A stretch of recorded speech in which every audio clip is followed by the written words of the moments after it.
Welcome to the HR Dialogues, a show where we talk about HR and the future of work.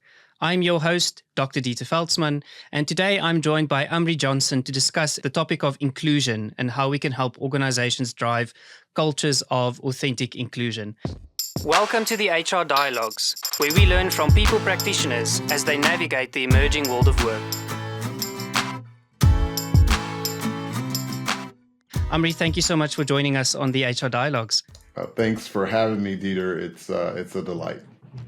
Amri, before we deep dive into the topic, we like to get to know our guests a little bit better. So if you can share with us, who is Amri and what brings you to our show today? I am a father, husband, friend, son that has been working in the organizational effectiveness and diversity, equity, and inclusion space for about 2 decades.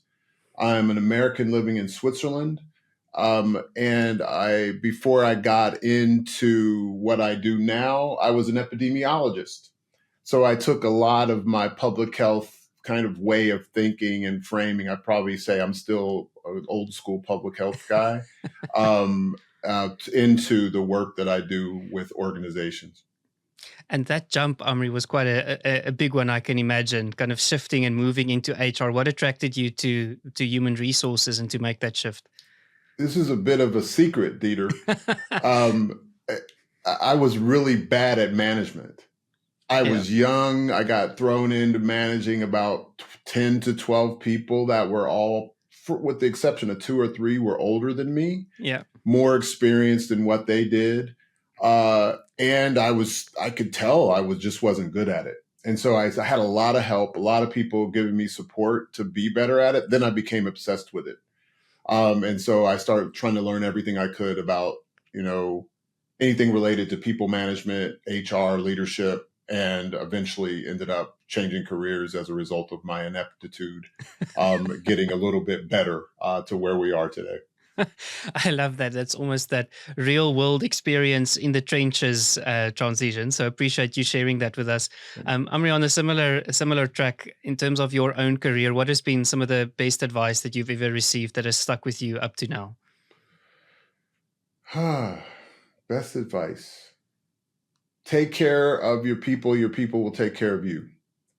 Now, that doesn't always work out. There's some people that are quite ambitious and you can take care of them and then they go and do whatever is best for them. But for the most part, that's worked out, is take care of your people. They take care of you and they take care of what needs to be taken care of for the organization. So you're meeting the purpose of the people and what they need to thrive, as well as the organization. So that's probably the best advice. And it seems cliche, but it's always been consistently helpful. And even when it's been hard to take care of people, I've done my best to learn how to do it with everybody I've worked with, sometimes directly as my reports. And when I say people, it's not just people that report to me, but it's also all the people that I interact with and am tasked to engage with and create the conditions for them to do their best work.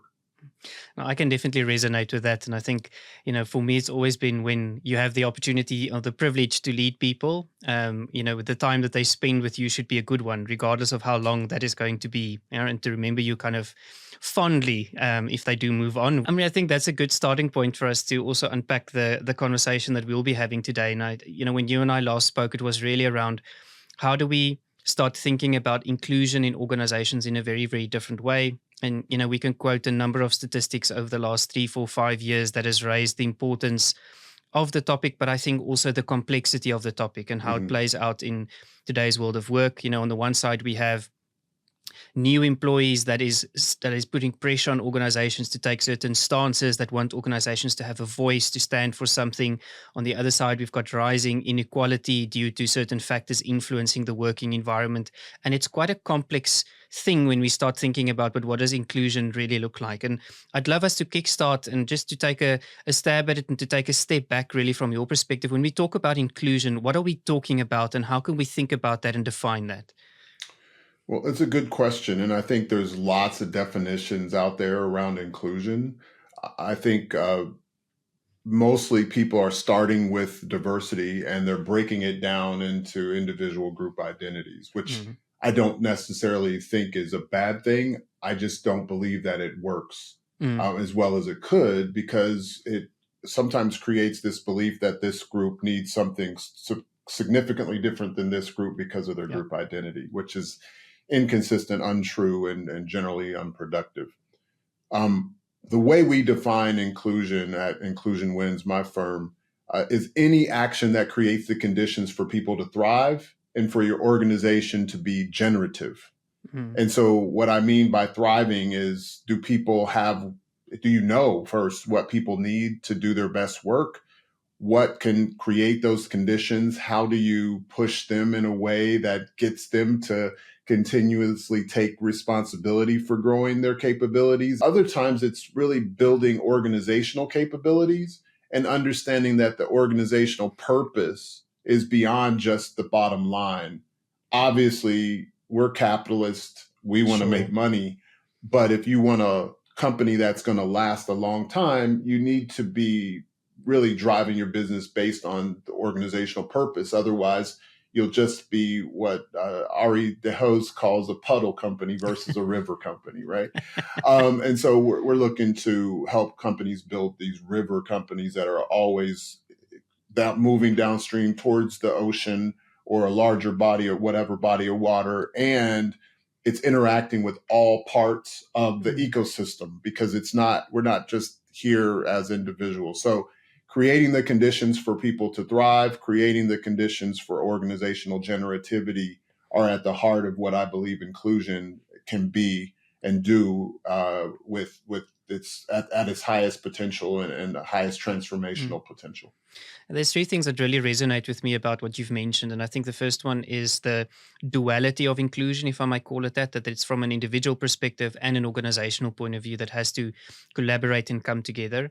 I love also the point that you make there around the fact that it is about creating certain conditions, because for me, I think very often the pendulum swings a bit where people have this expectation that it's all on the organization, which I don't believe it is. It's a dual responsibility. And I love the idea of the ecosystem that you mentioned, because I think inclusion happens in context. And that's why I love it when you started off by saying, it's not only about group identity, because I think in organizations, we sometimes get stuck with what is the visible differences and the visible sameness that we have in our workforce, and how do we think about that? Because a lot of DEI started in the US and it was around, affirmative action, civil rights, righting past wrongs. One of my kind of heroes, informal mentors in the DEI space, name is Roosevelt Thomas. Dr. Thomas passed some years ago. We really could use him now, but he passed and he left us lots of books and tomes of information and insight.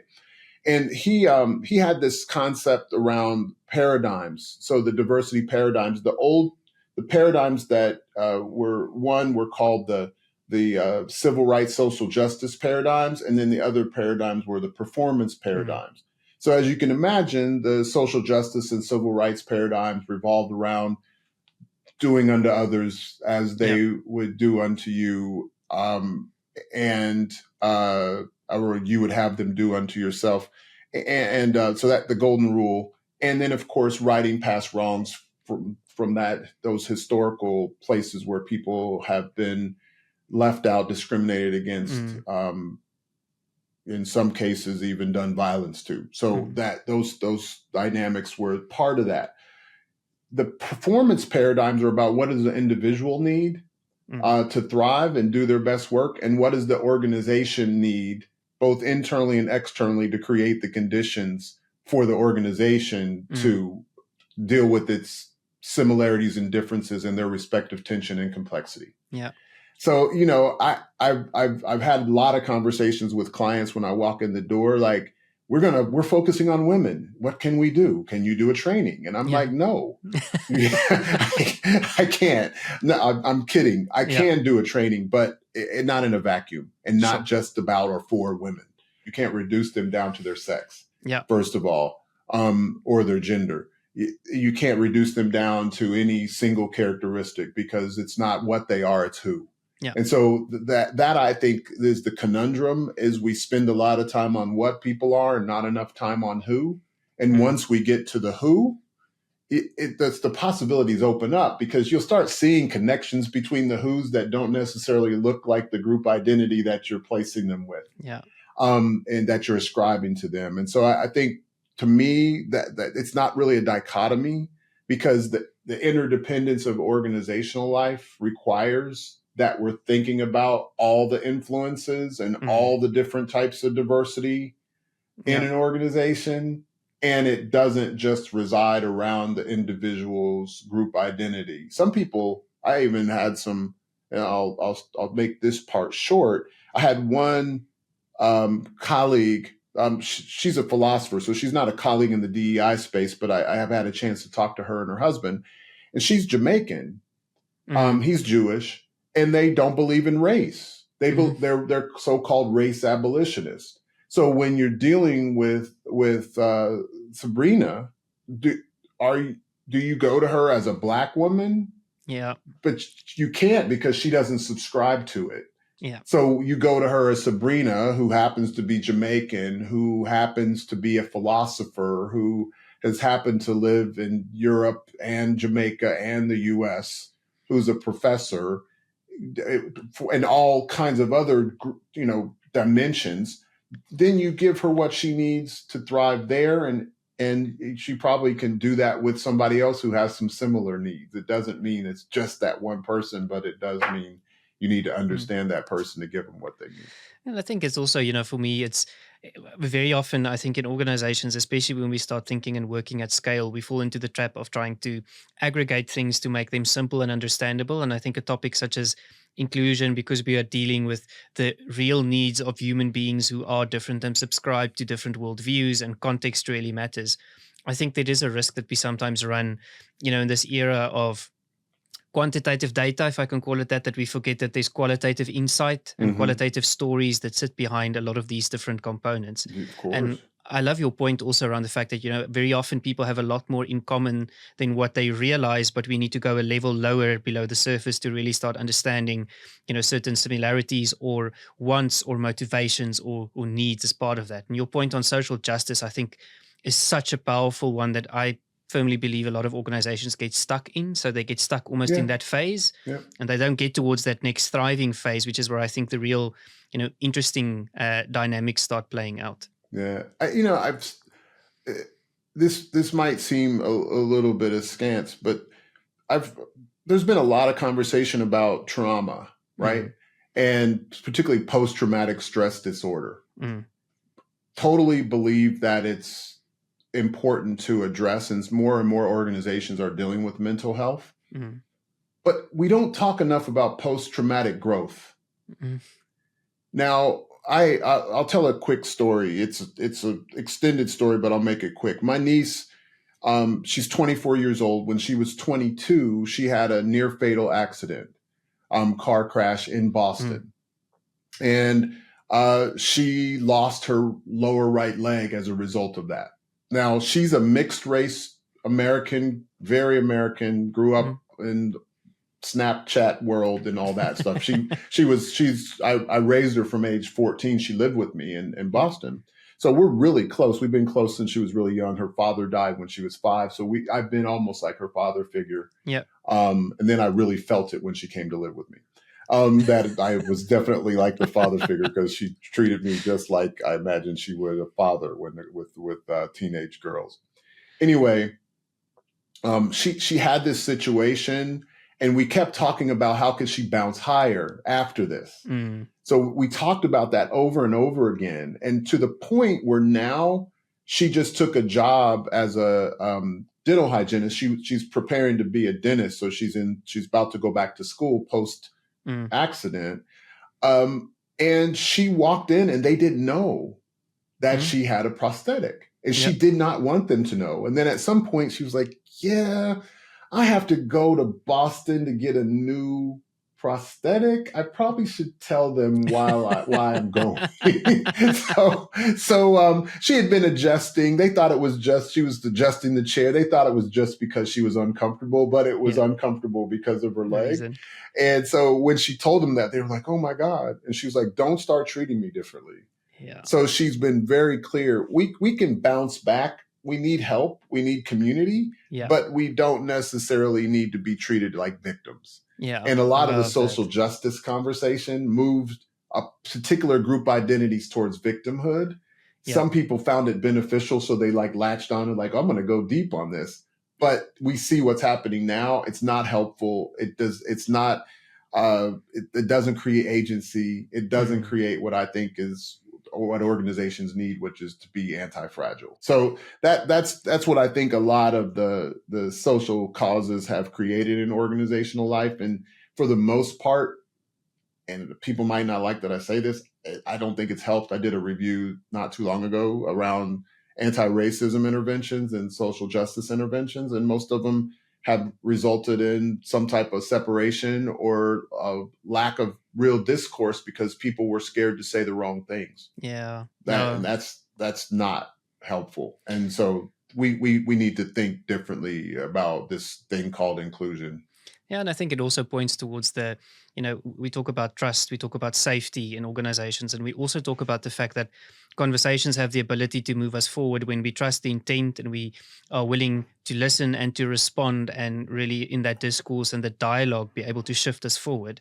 And Amri, you and I have spoken a bit about the principles of inclusion. And when we start thinking about those, how do we help organizations make principles of inclusion practical, and what are they in your view? Yeah, there's probably more than one or two principles, but I would say one of the biggest ones, that the ones that I focus on kind of as a foundation, are, I'll ask them in forms of a question. Is your approach to inclusion, meaning, does everybody understand how this impacts them in an interdependent organizational ecosystem? Or do they think it's just for them? Because if somebody that's in an influential or powerful group, which is usually white dudes, thinks that DEI is for them, it can become either paternalistic or they just move away or check out. Yeah. The other part is they can become a little bit hostile or resistant to it, right? Yeah. So it has to be accessible to everybody. This is not a them thing or a us thing. It's a we thing. And I even have a chapter in my book that is called "Rooting for Them Out," and part of it is in parentheses. So it takes out the for and the out. So it's rooting for them, whoever they might be. Yeah. And then the second one is it actionable? Meaning, is it unambiguously prioritized? Is the notion of inclusion and creating the conditions for everybody to thrive a priority for the organization because they understand what it means to people's ability to make their best contribution? If it's kind of like this iffy, oh, it's nice. Yeah, we like DEI. Yeah, we're really into that. It's really just going to be a nice platitude. And people have, HR cultures generally have died death by 1,000 platitudes multiple times in organizational life. And so, we don't want death by 1,000 platitudes. We want unambiguous prioritization. And that means being in action towards creating the conditions for everybody to thrive. And then lastly, is it aligned with who you are as an organization? Is it purpose-filled? Is it clear that this is who we are and this is how we fulfill on our purpose and this is how we do that for the benefit of all stakeholders? So accessible, actionable, and aligned are the principles that I think at the foundation of that. And then there's several things I think under it that are clear. You said something about context, like context over content is big for me. Contact over caucus. So context over content is pretty clear. Contact over caucus is not so clear for people because they think that your caucus is the group that you want to be around because they look closer to how you look or how people, interpret how you look, right?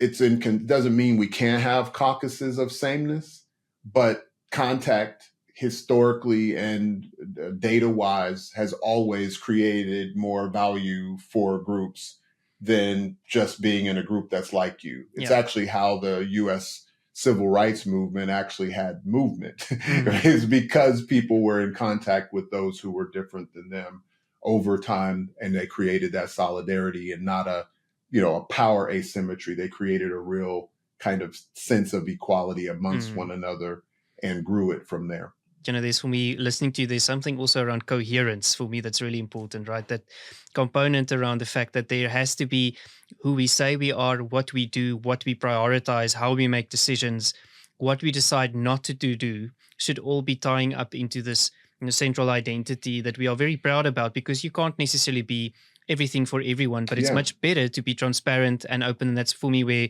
the purpose component comes in so strongly, right? And I think organizations at the moment is especially in the space where there's so much happening in the world that you are being called upon to stress test your identity a lot more than in the past. And you can no longer sit on the sidelines. You actually have to deep dive and be part of the conversations. And I read a study the other day, which was really interesting, which spoke about the fact that your employees will respect you more as an employer if you have a view or a stance about a social issue, even though that might not be 100% aligned with what they believe the issue, what the right course of action is. But they respect you a lot more because you are willing to take a stance as opposed to just remaining quiet and very neutral, in the background. So, Amri, if I'm listening to this today as a listener, help me make it practical. What does this look like in practice in organizations? And, almost if I'm listening as an HR professional, where do I start tackling this big topic of inclusion? I think it really takes building a set of skills and capabilities. And I often use the term build skills and capabilities to make your organization anti-fragile. Mm-hmm.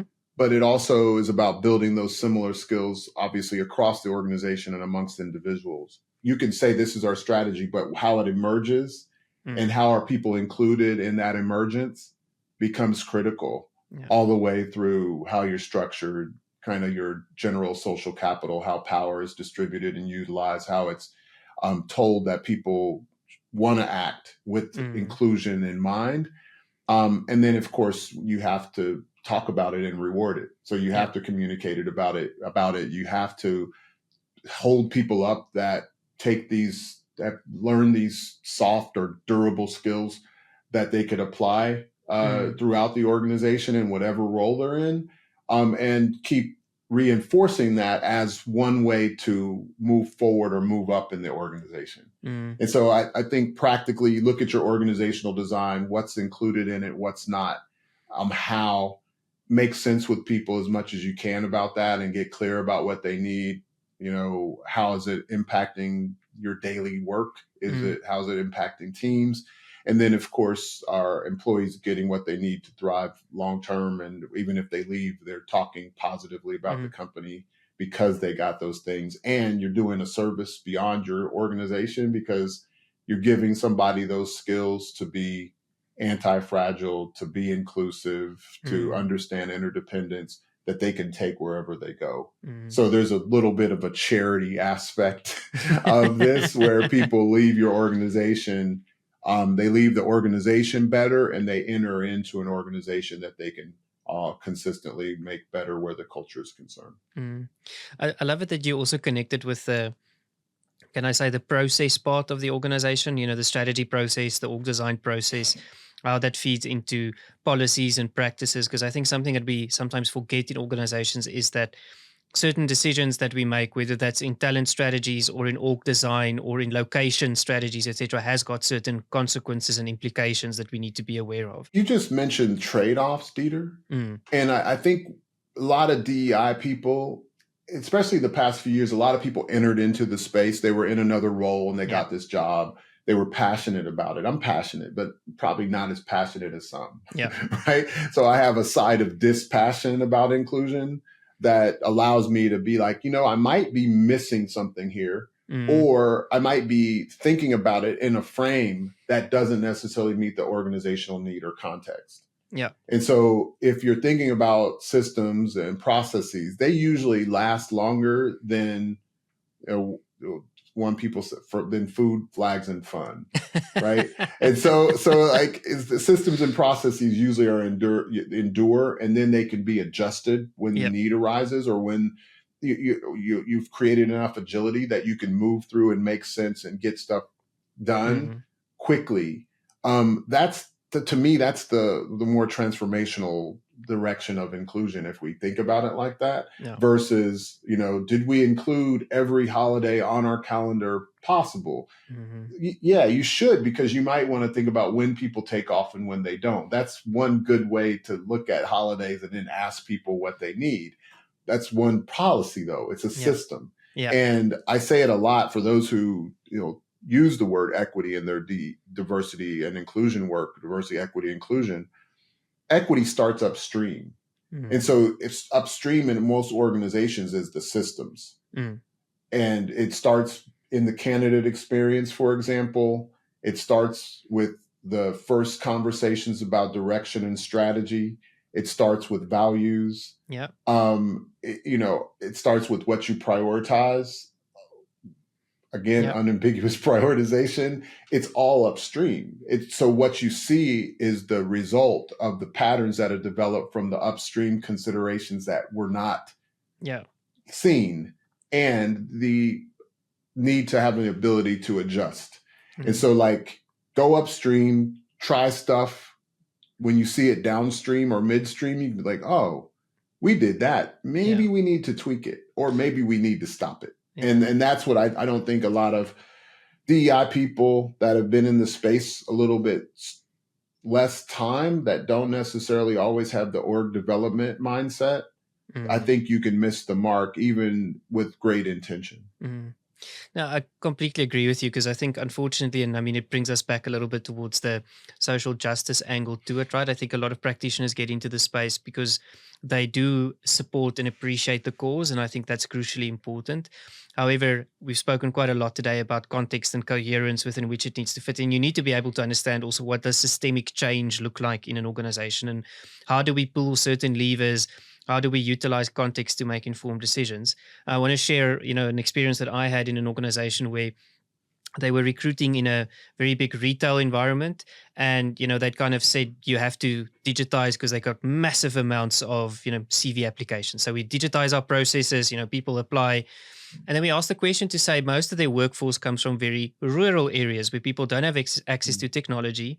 And then they were asking the question downstream to say, why does our workforce representation, inclusivity, where they come from, what they believe in, why does it look in a certain way, and why is it shaped in that particular manner? And you needed to solve that at source, which was, we are completely trying to approach the community in the wrong way in terms of getting people into the front lines. So I think it is a really pragmatic, practical conversation to ask the question around, but why are we seeing certain implications? Why are we seeing certain consequences? And what can we tweak to change the system, and not necessarily just to meet an intervention or to meet a campaign? Because that's what I get so frustrated on this topic, is when people say, don't worry, we're running a DIB campaign. It's going to be perfect in 6 weeks' time once we've communicated to everyone. That's a recipe for disaster, right? It is a recipe for disaster, and it's been a recipe, many disasters, some that I've had to go in and help clean up. Yeah. I don't like doing that, and I don't think it's necessary, and I think it sets you off on the wrong foot. I mean, I've even had situations that could have been genderized. For example, I had one group. It was a safety group at a pharmaceutical company. It was a women that came to me, and they said, hey, we're not really fully embedded into a team. And I said, so what do you do when you go to the meetings? They said, well, we tell them about the safety data, and safety data always is bad news for a lot of teams. They're like, okay, you're about to slow my project down. I kind of want you in and out as quickly as possible. Tell me what I need to do to get around it. Right. And I said, well, it sounds like there's some inclusion challenges here. And my first thought was, oh, it's because they're women. Yeah. Because and because it was 3 women that came to me. And I said, I wonder how this is showing up beyond that. So I went to some other people in the department. I said, how's your team experience? So it's great. I kind of like just getting in and out. I got a lot to do. Yeah. A lot of the men were cool with that. And then others were like, yeah, but we end up having to deal with problems like months later because they didn't really listen to us. Right. And I said, well, and it's also, you're not getting context beyond that meeting, because, Dieter, there's a meeting after the meeting where the real information comes out. So we learned contracting. Mm. From Flawless Consulting, from Peter Block's work, we talked about it. We created a little script, and they went to the team leaders and they contracted with them.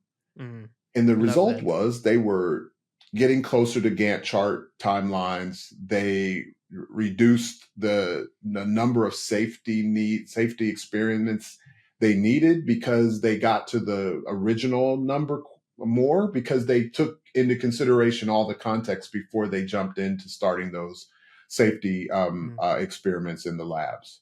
And so like it solved a business problem. It wasn't just about the fact that they were women. Everybody engaged in it. Everybody tried it. It didn't work in every situation, but 75% of the time it got them more engaged with the team. And because they had so much knowledge about the drug discovery and development process, they were able to increase their learning too. Yeah. So they created a different cultural kind of dynamic between the safety group and the teams across the organization.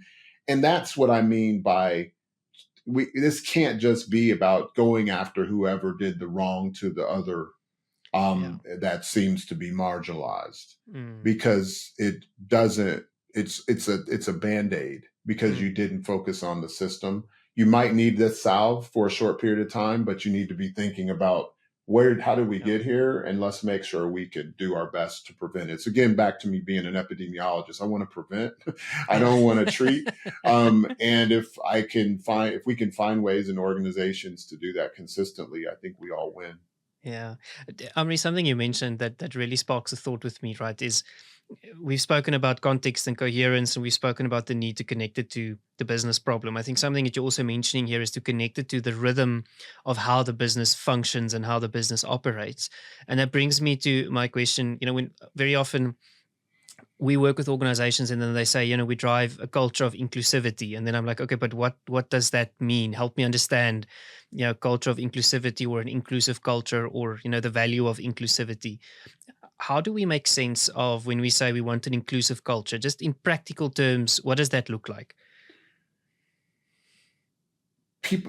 To me, some people might think it's a lot of DEI people would say, oh, it means that you have an organization that is equivalent to your population in terms of group identity demographics, right? Yeah. Other people would say those people that are marginalized are being centered. I still don't necessarily know what that means, because I happen to be darker skinned, Black, African American. However, those people that are race abolitionists and race preferential would say. And I don't know if I'm marginalized. I've been extremely privileged in my life. Like, are you revolving around me? That would be great. Just Amry, but not Amry's group identity, but Amry. Yep. So if we're revolving around the individual needs, knowing that we can't necessarily do everything, but do our best to create the conditions for people to thrive, I think we're on the right path. And then we make it practical, because we keep doing that over and over again and seeing what the organization needs in conjunction with it, and being very clear, very transparent about that. No fluff, no BS, no walking on eggshells, very focused on building the relationship and trust. I have an acronym. It's the cost of inclusion. It's caring, openness, safety, and trust. You have to build that. And a big part of the trust, Dieter, is, do you know what people's interests are, and are you able to represent them, whether they're with you in the room or not? And so that builds more trust. It also says you're clear about what people need to thrive. And if you just focus on that alone, it helps and elevates the culture and allows you to get people to share when something's off the mark, as well as share when things are really working.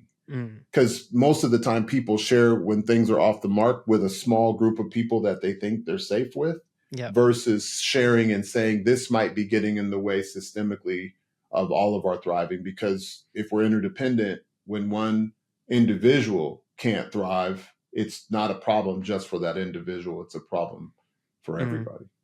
I love also your acronym of the cost of inclusion. I think that phrases it so well in the sense of, it is very practical. There's certain elements we need to put in place as part of that. There's certain realities that we need to acknowledge as well. It's not because we've now smacked a nice logo and a banner on it that branded it that it's going to go away. There are certain realities and conversations we need to have, but as long as the intent is about how we build trust, how we move forward, how are we authentic, and how are we transparent, I think is such an important component of Yeah. repairing that relationship. I'm a firm and an avid supporter of how trust evolves in organizations. And I think if you deplete a system of trust, it doesn't matter. You can have the best systems, processes, product, you will fail over time, because I think organizations run on trust in the longer term. And I think for the conversation we are having today, that's almost the secret ingredient, that if you can't foster trust in the business and in the organization, and trust is a difficult thing because It is. sometimes it grows, sometimes it depletes, sometimes you have to kind of keep it in balance and Yeah. continuously work on it, right? Yeah. Yeah. It is the capital. I mean, you can kind of,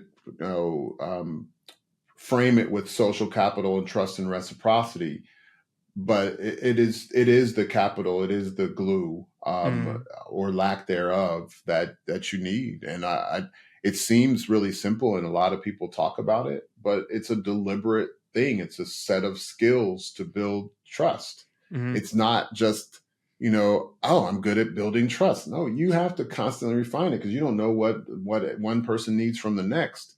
But they definitely need consistency. So you can't be inconsistent, because even if you're consistent with one group or party, and you're inconsistent with another, eventually it gets back to everyone. And then they're all like, when is he going to change or turn on me? Right. Exactly. And I think you're spot on. And it's a big part of any way we do things around here, organizational culture, the way I define it. And if trust isn't there, what do you have? Amri, I want to start wrapping up for us. A couple of takeaways for me from the wisdom that you've shared with us today. Really, the fact around, we've spoken a lot about context, we've spoken about coherence, we've spoken about trust, we've spoken about the fact that inclusion is about thriving both at an individual level and at an organizational level. I think we spoke quite a bit as well in terms of that it's a systemic view that we need to take pertaining to who the human beings are in your organization and how we run in terms of our processes and our practices and our habits and our rhythms. And it is a conversation that will be continuously evolving, but we need to be very real in the conversation to be able to get there. And if I may put it so bluntly, not get caught up in the acronyms and the letters that we use, to describe the agenda. Amri, some last practical tips, advice for somebody listening today, wanting to get into the inclusion space or knowing in their organization that this is a dialogue that needs to be had. How can we help them? I think first is to get clear about what people need to thrive. So you can call it a thriving inventory or what have you. What is the organization working to create, and how can inclusion constantly elevate and move that towards what you want to create? So that means everybody understands what the organizational purpose is, where they can find themselves in it, and then how they can grow to make their contribution more dynamic and more helpful. So I think framing it, that is that clarity, getting people to understand that. And then lastly, just make sure that you are thinking about this as a we thing. Some people make it about a individual group thing, and that's kind of a we and them thing that it often turns out to, not a or us and them thing versus a we thing. Where can people get to know the work that you do and follow you as well as maybe get access to some of those excellent books that you've written up to now? Thank you. You can go to our website, inclusionwins.com. And there's also my LinkedIn page, Amri B, as in Brother Johnson. And we have a Substack. That's also where our podcast is hosted, Reconstructing Inclusion Substack. So we'd love to see you. We like both the praise and the challenge. So come with all of it. To everybody listening to this episode, thank you for taking the time to join us on the HR Dialogues, and we will see you soon. Have a good day. Bye-bye.